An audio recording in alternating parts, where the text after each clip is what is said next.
The rain was coming down hard against the window pane, blurring the lights of the quiet street outside into smears of yellow and white. Inside the small but cozy house, everything felt warm and safe. There was a smell of roast chicken in the air, the kind that takes all afternoon to cook. 14-year-old Lily sat at the kitchen table, her math textbook open in front of her, but her mind was clearly elsewhere. She was tapping her pencil against the paper, watching her father, David, pace back and forth across the living room rug. David was usually the calmest man in the world. He was the kind of dad who helped old ladies carry groceries to their cars and who never raised his voice. Even when the referee made a bad call during his favorite soccer matches, he worked as a senior accountant at a big shipping firm in the city, a job he had held for nearly 15 years. But tonight, he looked different. His face was pale, and he kept running his hands through his hair, messing it up until it stood on end. He was holding his phone in his hand, staring at the screen as if he expected it to bite him. Lily stopped tapping her pencil. "Dad?" she asked softly. "Is everything okay?" David stopped pacing. He looked at his daughter, and for a second, he tried to force a smile. It didn't reach his eyes. "Everything is fine, Lily. Just some work stuff. A big audit coming up. You know how it is." She knew her dad loved his job. He was good with numbers, precise, and honest. He was the guy everyone counted on.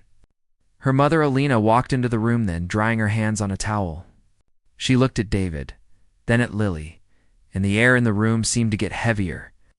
"The news," Alina said, her voice quiet but firm. "Turn on the television, David, the local channel. Now." David's hand started to shake a little. He didn't move. Alina walked over to the TV and turned it on herself. The volume was up, and the familiar music of the evening news filled the kitchen. The anchor was a serious-looking woman sitting behind a desk. A picture of David's office building appeared over her shoulder. "Breaking news tonight," the anchor was saying. "Police have launched a major investigation into missing funds at Logitech Shipping.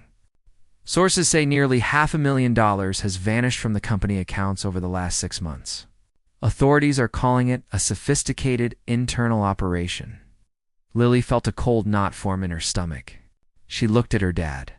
He was standing perfectly still now, like a statue. "You're told that a warrant has been issued for a senior employee at the firm," the anchor continued. "The police are currently en route to make an arrest." The room went silent, except for the hum of the refrigerator and the rain hitting the glass. No one breathed. Then the silence was broken. Blue and red lights flashed through the front window, spinning wildly across the living room walls. They were accompanied by the crunch of tires on the gravel driveway and the heavy thud of car doors slamming shut. David let out a long, shaky breath. He walked over to Lily and put his hands on her shoulders. His grip was tight, too tight. "Listen to me," he said, his voice cracking. "No matter what happens, you need to know something. I didn't do this. I promise you, Lily, I didn't take that money." "Dad?" Lily's voice was small, scared. "I love you," he said. "I love you and Mom. Remember that." There was a heavy knock at the front door. Not a polite knock. A loud, commanding bang that made Lily jump out of her chair. Alina rushed to the door, wiping her eyes on her sleeve. When she opened it, 2 police officers stepped inside, water dripping from their dark uniforms. Behind them stood a man in a suit, a detective. He looked tired and serious. "David Henderson?" the detective asked. "I'm right here," David said. He didn't try to run. He didn't fight. He just held his hands up, wrists together. "You're under arrest for embezzlement and fraud," the detective said, as he pulled out a pair of handcuffs. "You have the right to remain silent." Lily watched as the metal cuffs clicked around her father's wrists. It felt like a nightmare, like one of those movies where everything goes wrong, but she couldn't wake up.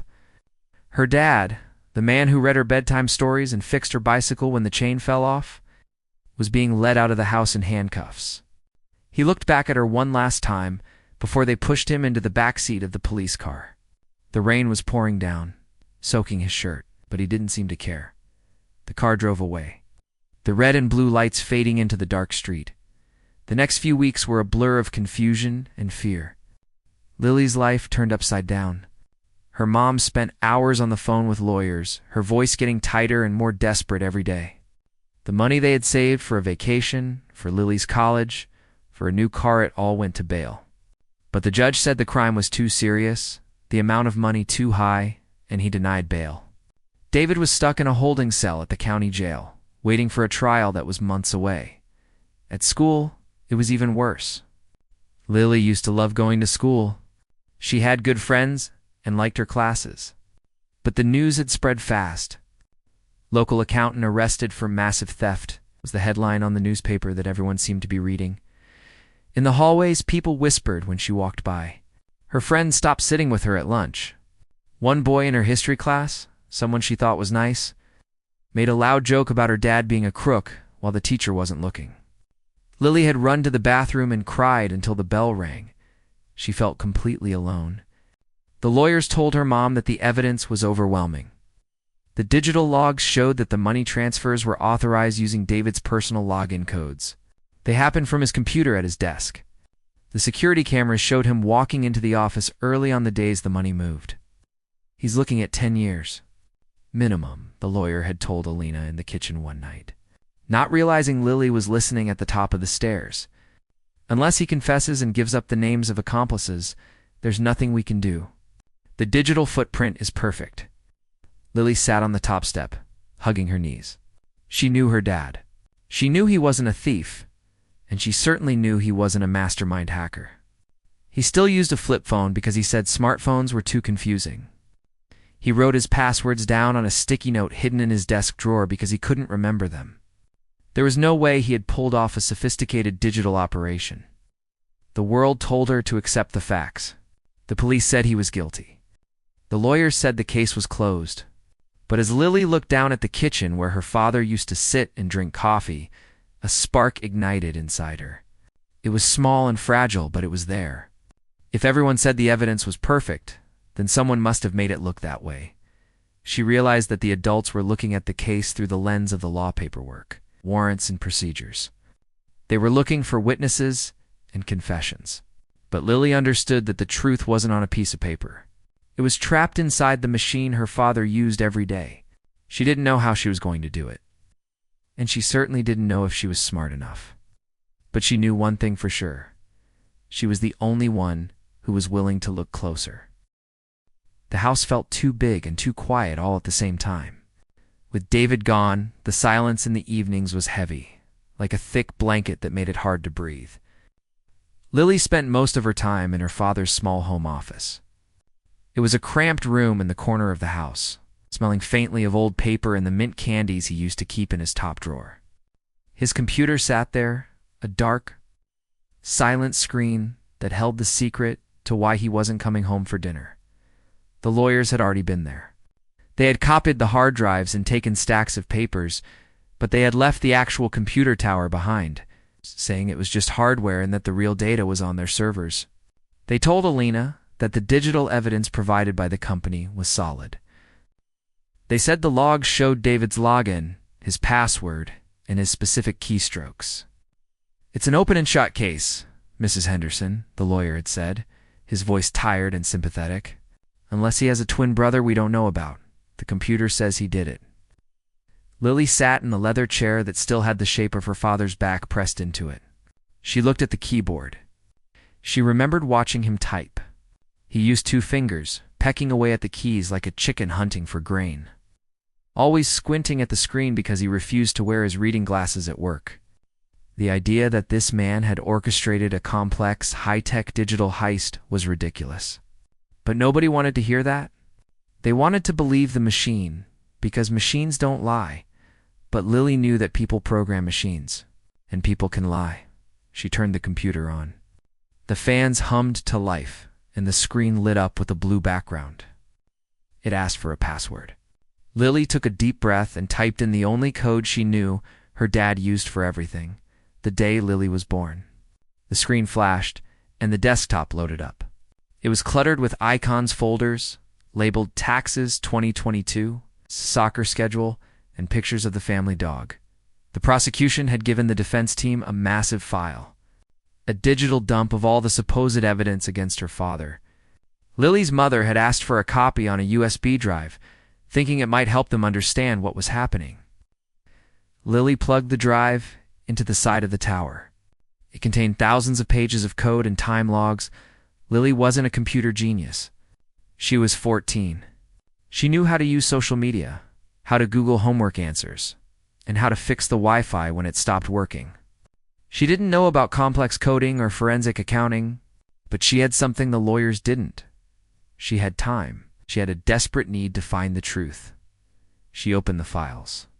It was a mess of numbers and text that looked like a foreign language. At first, it was overwhelming. She felt a wave of hopelessness wash over her. How was she supposed to find proof in this mountain of data? She closed her eyes and pictured her dad sitting in the visitor's room at the jail, wearing the orange jumpsuit that was too big for him. She remembered the look in his eyes, not the look of a guilty man, but the look of someone trapped. She opened her eyes and decided to stop looking at the numbers. Instead, she started looking at the time. The lawyers were focused on what was transferred money. Lily wanted to know when it happened. She opened a spreadsheet that listed the dates and times of the fraudulent transfers. There were 10 of them, spread out over 6 months. She grabbed a notebook and a pen, her dad's favorite pen that was chewed on the cap, and started to write down the dates. Then, she opened her father's calendar app on the computer. It was synced to his work email. If the company said he was at his desk stealing money, she wanted to see what he was actually doing. The first transfer happened on a Tuesday, March 14th at 10:30 a.m. Lily checked the calendar. On that day, there was an entry. Monthly safety meeting warehouse floor. She clicked on it. There were even notes her dad had typed. Boring meeting. Fire inspector checked the sprinklers. She frowned.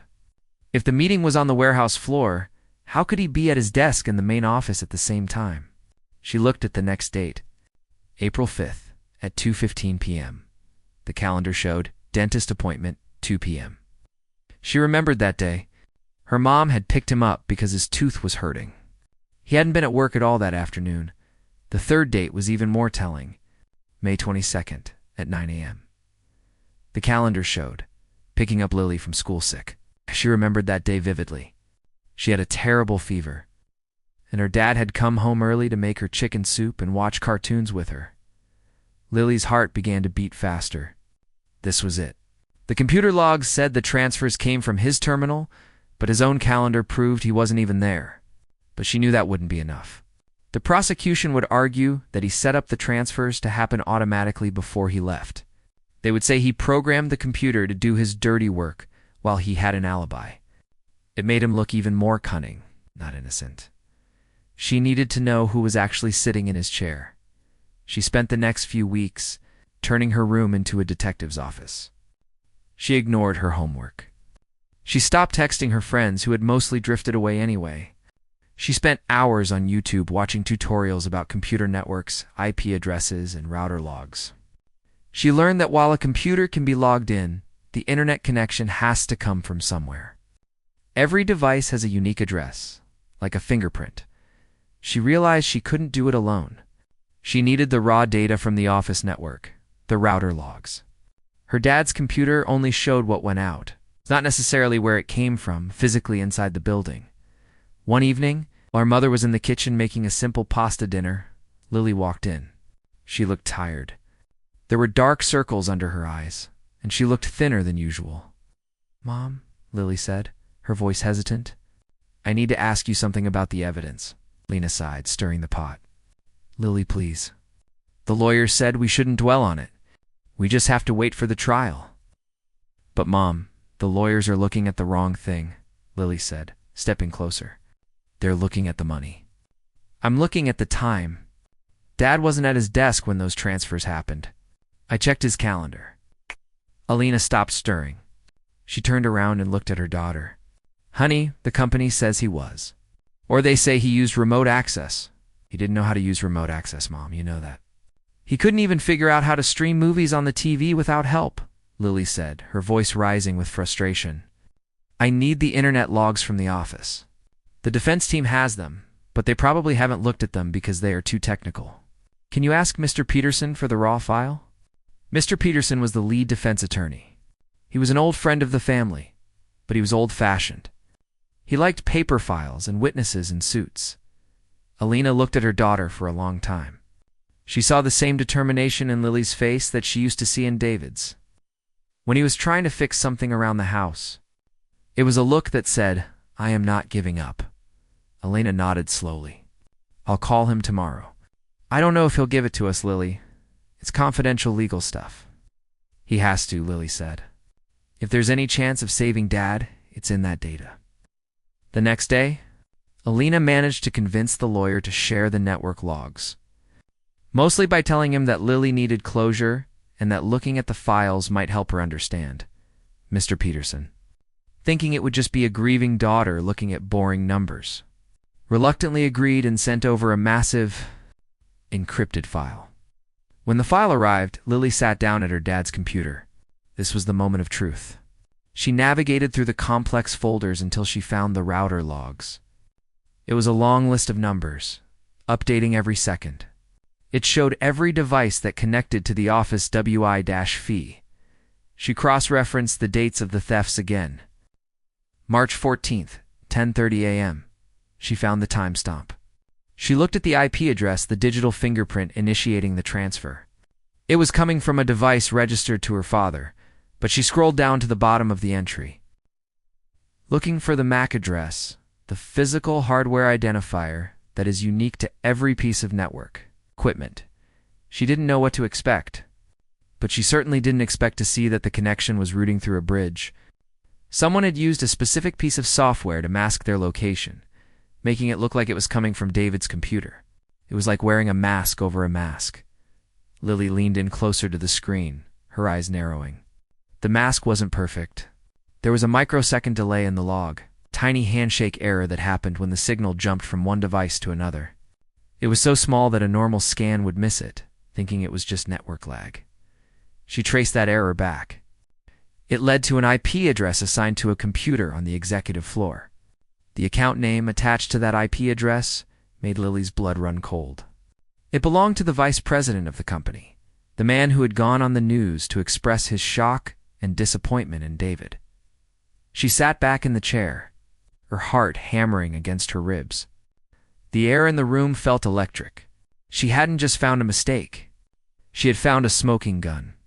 The VP had sat in his expensive office, used software to pretend to be David, and stolen the money.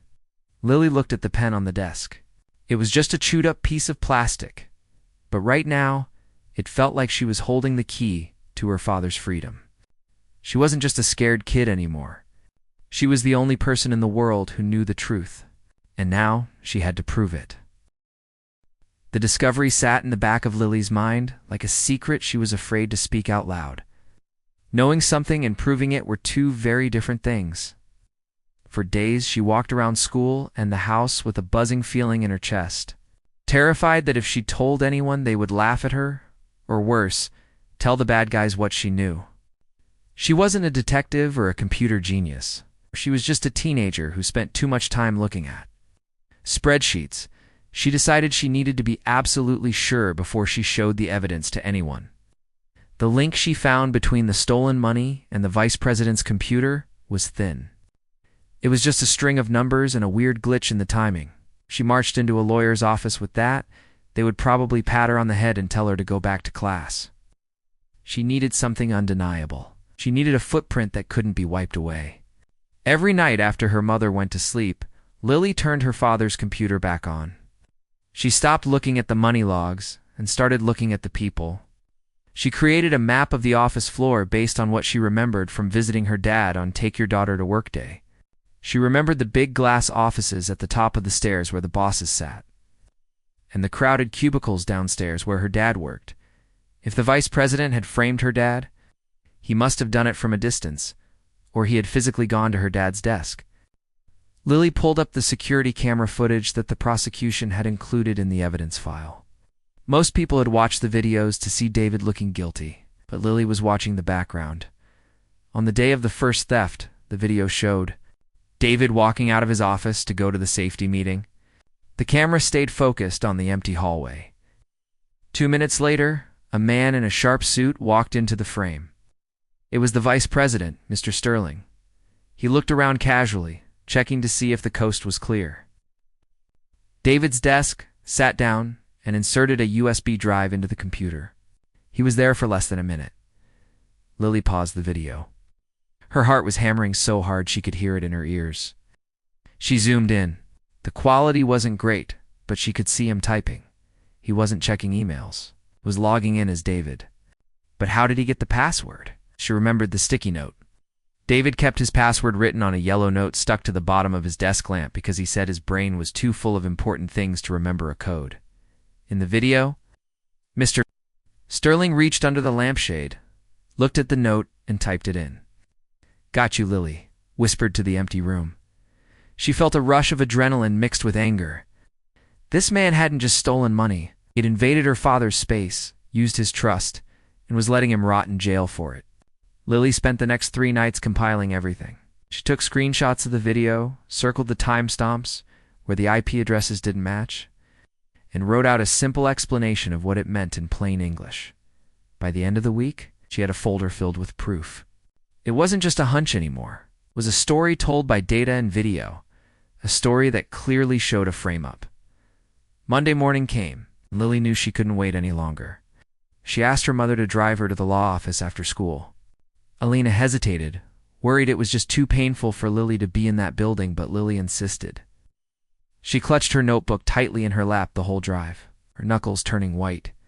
When they walked into the fancy Jerez office, the air smelled like coffee and expensive carpet. Mr. Peterson, the lawyer, was busy shuffling papers on his desk. He looked tired and stressed. When he saw Lily, he offered a sad, sympathetic smile. "Lily," he said gently, "I'm glad you came, but we really shouldn't get your hopes up. The prosecution is offering a plea deal. If David pleads guilty, he might be out in 8 years." "He's not taking the deal," Lily said, her voice sounding stronger than she felt. Mr. Peterson sighed and leaned back in his chair. "Lily, please. The digital evidence is very strong. It's his computer, his login, his password. The eyes of the law, that is guilt." "No," Lily said. She walked up to his massive oak desk and slammed her notebook down. "It's not his computer, and it's not his password. It was Mr. Sterling." The lawyer looked at her, then at Alina. He looked like he was about to call a doctor. "Lily, the vice president is the one who reported the missing money, because he framed him." Lily's voice rose. "Look at the video. Look at the timestamps." She opened her notebook and started pulling out her papers. She wasn't nervous anymore. She was on a mission. She explained the router logs, the IP address masking, and the delay in the connection. She used a pen to point at the numbers, tracing the line from the theft straight to the executive floor. Mr. Peterson humored her at first, just glancing at the papers. But the deeper he looked, the quieter the room got. His eyebrows went up. He stopped fidgeting with his pen. He pulled a pair of reading glasses from his pocket and actually read the analysis Lily had written. "This," Mr. Peterson mumbled, squinting at a screenshot of the security footage. "This is Sterling at David's desk?" "Yes," Lily said. "He's using the USB drive to install the remote software. Look, he even checks the password under the lamp. You can see his hand go under the shade." The lawyer stared at the image for a long time. The silence in the room was heavy. Alina was standing by the door, her hand over her mouth, tears welling in her eyes. "I've seen this footage a dozen times, Mr. Peterson whispered, almost to himself. "We all thought Sterling was just checking the cubicle. We never looked at what he was doing, because you were looking at my dad," Lily said softly. Nobody was looking at Sterling. Mr. Peterson took off his glasses and looked at Lily. Really looked at her. He didn't see a scared little girl anymore. He saw a fighter. He stood up, and for the first time in months, he looked excited. "Lily," he said, his voice shaking a little, "this is incredible. If this data holds up under a forensic audit, this isn't just a mistake. This is entrapment. This gets the case thrown out. Can we save him?" Lily asked, her voice trembling slightly now that the adrenaline was fading. Mr. Peterson nodded firmly. "We can do more than that. We can go after the real thief." The lawyer immediately picked up his phone. He started barking orders at his staff, telling them to cancel the plea deal and to contact a private computer forensic expert. The atmosphere in the office changed completely. The feeling of defeat that had hung over David's defense was gone, replaced by a chaotic energy. Lily watched the adults scramble to put her plan into motion. She realized then that she had done something big. She had shifted the weight of the world. They walked out of the building later that afternoon. The sun was setting, casting long shadows across the city. Alina stopped on the sidewalk and hugged Lily tight. It was the kind of hug that squeezed the air out of her lungs, but Lily didn't mind. "You're amazing," Alina whispered into her hair. "Your dad is going to be so proud." Lily looked up at the tall buildings towering over them. She thought about her dad sitting in a cold cell, probably wondering if he would ever see the sky without bars in front of it again. She squeezed the notebook in her hand. "I'm just getting started," Lily said. They had the proof, but now they had to fight. And Lily was ready to fight harder than anyone. The atmosphere in the courtroom the next morning was thick enough to choke on. It wasn't like the movies where the hero walks in and the music swells. It was cold, sterile, and terrifyingly quiet. The ceiling was high and the lights were fluorescent, making everyone look pale and sickly. Lily sat in the front row, squeezed between her mother and Mr. Peterson. She kept her hands folded in her lap to stop them from shaking. In the center of the room, David sat at the defense table. He looked thinner than the last time she had seen him. His orange jumpsuit was gone, replaced by an ill-fitting gray suit that made him look like a kid playing dress-up. But his eyes were the same sad, tired, and scared. Every time he looked over at Lily, he tried to give her a brave nod, but she could see the fear behind it. He really thought he might never come home. On the other side of the room sat the prosecution team, looking confident and slick. And sitting just behind them in an expensive navy blue suit was Mr. Sterling. Lily felt a flash of hot anger when she saw him. He was calmly typing on his tablet, looking bored, like he was waiting for a bus instead of sitting in a room where a man's life was being torn apart. He had the audacity to act like a witness, a concerned citizen. When Lily knew he was the thief, the judge, a stern older woman with silver hair and sharp glasses, called the court to order. The scratching of pens and the shuffling of papers stopped instantly. "Mr. Peterson," the judge said, looking over her rims, "we are scheduled for pretrial motions. You requested an emergency hearing regarding new evidence. I hope you have a good reason for disrupting my calendar this morning." The prosecutor, a man with a red tie and a loud voice, stood up immediately. "Your Honor, the defense is stalling. The evidence against my client is overwhelming. We have digital footprints, timestamps, and money trails. This is a waste of the court's time, Your Honor," Mr. Peterson said, standing up slowly. He didn't look tired anymore. He looked like a man holding a winning hand. "We are not stalling. We are here to present proof that the state's evidence is fabricated, and the person who fabricated it is sitting in this room right now." A murmur went through the crowd. People started whispering and craning their necks. The judge banged her gavel once. "Order, Mr. Peterson. You are making a very serious accusation. Do not go down this road unless you have proof." Mr. Peterson turned and looked at Lily. He gave her a small nod. It was her cue. She stood up, her legs feeling like jelly. She walked to the front of the room, clutching her folder of papers. She felt every eye in the room on her. The prosecutor looked at her with a mixture of confusion and annoyance. Probably wondering why a little girl was approaching the bench, Mr. Peterson placed a hand on her shoulder to steady her. "Your Honor, this is my investigator's consultant, Lily Henderson. She is the one who found the discrepancy in the logs." The judge raised an eyebrow. "Go on, Lily." Lily took a deep breath. She turned to face the room, but she looked straight at Mr. Sterling.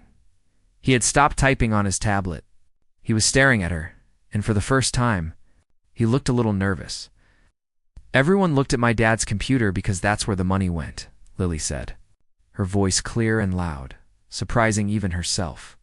"But they didn't look at when it happened, and they didn't look at who else was there." She held up the printed still image from the security footage.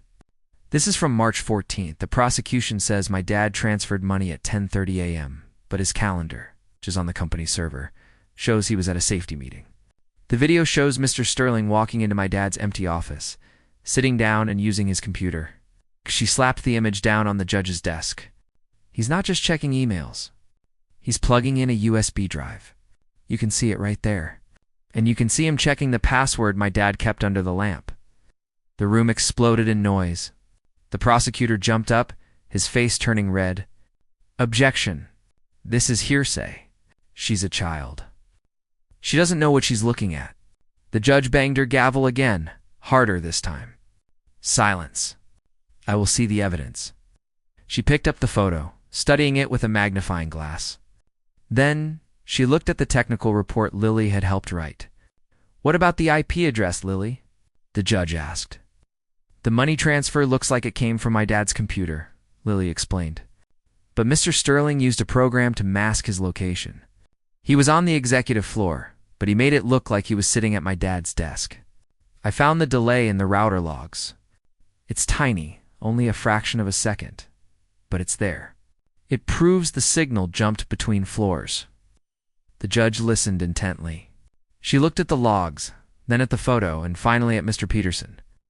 This is highly technical. How do we verify this? We have an independent forensic auditor waiting outside, Your Honor, Mr. Peterson said. He has verified the data. He can testify that the timestamps on the money transfer match exactly with the video of Mr. Sterling at the desk. The judge nodded. Bring him in. The next hour was the longest of Lily's life. The auditor, a man with wild gray hair and thick glasses, explained the technology in simple terms. He confirmed Lily's findings. He showed how the mask worked. He proved that the physical access to the USB drive was the key to unlocking the computer. Mr. Sterling looked like he was shrinking in his seat. His confident posture was gone. He kept whispering to his lawyer, but his lawyer just looked at the floor. The pieces were fitting together too perfectly to deny.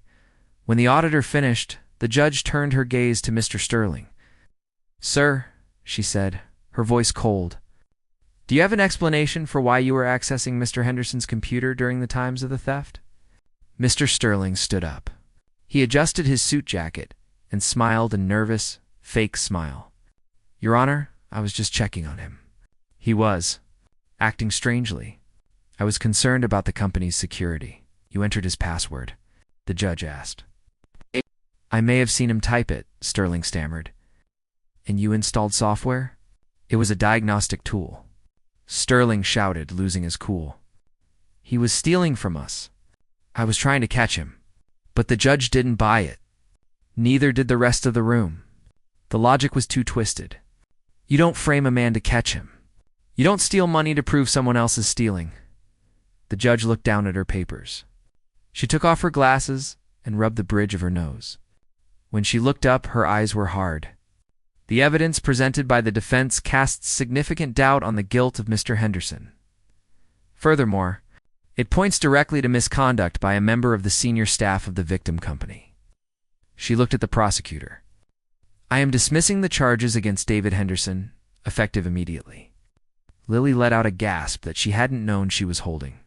Her mother grabbed her arm, squeezing so tight it hurt, but the judge wasn't done. However, the judge continued, her eyes locking onto Mr. Sterling.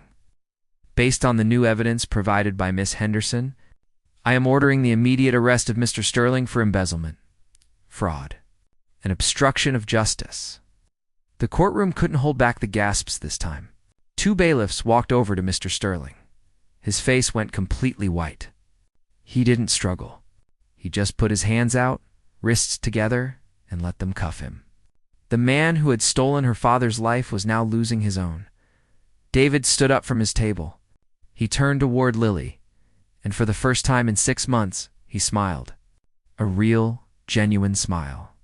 He didn't say a word, but he didn't have to. Lily stood up, 2 tears streaming down her face, smiling back at him. It wasn't over yet. There would be paperwork and interviews. And a long road ahead, but the nightmare was finished. The truth was out there, loud and clear, and everyone had heard it. The sound of the handcuffs clicking around Mr. Sterling's wrists was the loudest thing Lily had ever heard. It was a sharp, metallic snap that seemed to echo through the entire courtroom. For a second, nobody moved. The bailiffs were leading the vice president away, his head hung low, his expensive suit suddenly looking wrinkled and cheap.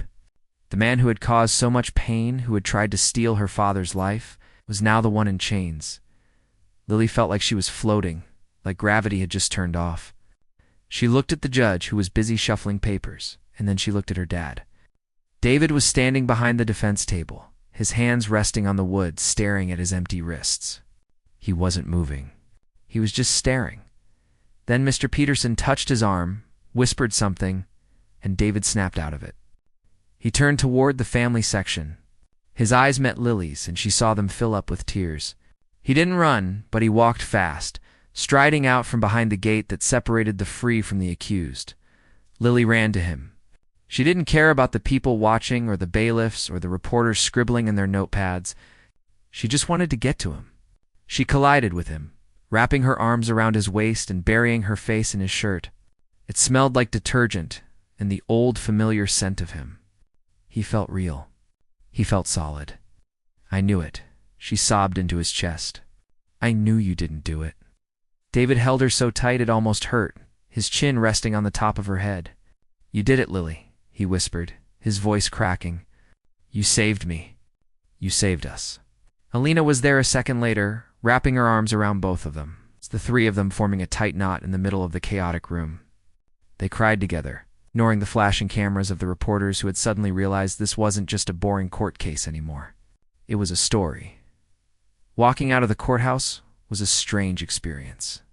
The heavy wooden doors felt like the entrance to a different world. Outside, the sun was shining, the sky was a bright, impossible blue, and the air smelled like exhaust fumes and hot pretzels from a street vendor. It felt wrong that the world was still turning when their lives had stopped months ago. But as they stepped onto the sidewalk, a wall of noise hit them. Microphones were shoved in their faces.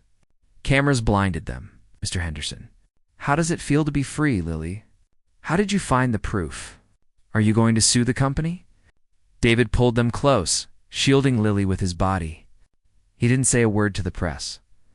Mr. Peterson and a security guard formed a barrier, pushing the reporters back, shouting no comment. Over and over again, they bundled the family into a waiting taxi and sped away, leaving the shouting crowd behind. The ride home was quiet. No one spoke. They just watched the city buildings pass by, turning into suburbs, then trees, then their own street. When the taxi pulled into the driveway, it looked exactly the same as the day David left. The grass was a little overgrown, and the windows needed washing. But it was home. David stood on the porch for a long time, just touching the doorknob. He turned it and stepped inside. He took a deep breath, exhaling slowly as he looked at the living room, the kitchen, the photos on the wall. "I never thought I'd see this again," he said softly. Life didn't go back to normal instantly. It took a long time to adjust. David had to find a new job, because even though he was innocent, the scandal at the old company lingered. But he didn't mind. He was happier working at a smaller firm where people were nice. He didn't have the fancy title anymore, but he had his freedom. But the story didn't end there. The outcome that shocked everyone wasn't just that David was free. It was what happened to Lily. A few weeks after the trial, a video of Lily explaining the evidence went viral online. People were amazed that a 14-year-old girl had outsmarted a team of corporate lawyers and a sophisticated criminal. She was interviewed on the news, and millions of people watched her talk about paying attention to the details. One afternoon, the doorbell rang. It was a Saturday, and Lily was in the living room, trying to catch up on the homework she had ignored while she was fighting a court case. When she opened the door, there was a man standing there with a briefcase. He looked very serious. He was from a top university, and sitting right next to him was the owner of a major cybersecurity company. The same kind of company that protects banks and governments from hackers? "We saw what you did, Lily," the university man said, "and we want to offer you a full scholarship. Any campus you want. We think you have a brilliant mind for this." Lily just stood there, blinking. "For college? But I'm only in high school. We can wait," the man from the security company said with a smile. but we want to hire you too. As a paid consultant, we have a summer program for students who show exceptional talent in digital forensics. We'd love to have you look at our systems. Lily's parents came to the door, listening in shock. Her dad laughed, a big belly laugh that they hadn't heard in a year. I told you she was smarter than me, David beamed, putting his arm around Lily. Lily looked at the people on her porch, then back at her dad. A year ago, she was just a kid worrying about math tests and boys. She had discovered that she had a strength she never knew existed. She didn't have superpowers, and she wasn't a genius in a lab coat. But she cared enough to look when everyone else looked away. She used her curiosity to fight for her family. That evening, they sat down for dinner. It wasn't roast chicken. It was pizza, because nobody felt like cooking. They sat around the table, the cheese steaming in the boxes, laughing and talking. David was telling a story about his new boss, and Elena was teasing him about his tie. Lily sat back and looked at them. The dark cloud that had hung over the house was gone. The windows were open, letting in the cool evening breeze. She looked at the computer in the corner of the room. It used to look like a monster, a machine that could destroy lives. Now, it just looked like a tool. She realized that the world is full of mysteries and things that don't make sense. Most people just walk past them. But sometimes, you have to stop. You have to ask questions. You have to look closer. Because sometimes the truth is hiding in the smallest details, waiting for someone brave enough to find it. Lily took a bite of her pizza and smiled.